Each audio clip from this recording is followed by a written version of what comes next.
নমস্কার বন্ধুরা, আমি বিদিশা আরও একটি মিনি ব্লগের সাথে অনেকদিন পর দেখা হচ্ছে। তো চলো, আজকে যেখানে এসেছি এটা একটা হসপিটাল। তো চলো, এটা কোন হসপিটাল, কোথায় এসেছে সবটাই শেয়ার করছি। তো এটা হচ্ছে আমাদের শিলিগুড়ির নর্থ বেঙ্গল মেডিকেল কলেজ।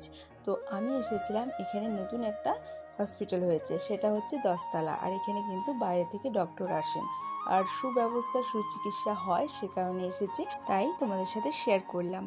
আর আমি চাই সবসময় সবার যাতে সুবিধা হয়, তো তোমাদের সুবিধার জন্যই আর কি এখানে আমার ভিডিও করা। আর যাই হোক, আমি এসেছিলাম আজকে আমার মার দরকারে। তো সেখানে আমার শাশুড়িও এসেছে। তো আমার শাশুড়িরও কিছু সমস্যা রয়েছে, আর সব থেকে বড় সমস্যা আমারও ছিল, কিন্তু আমি সময়ের অভাবে সেটা চেক আপ করাতে পারিনি। তো যাই হোক, আগে তারা তারপর আমি, তাই না? তো চলো, আর আজকে কিন্তু ছিল রথ।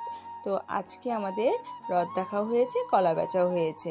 তো সেটা হচ্ছে, আমরা তো গেছিলাম ডাক্তার দেখাতে, আসার পথে রথ দেখতে দেখতে বাড়ি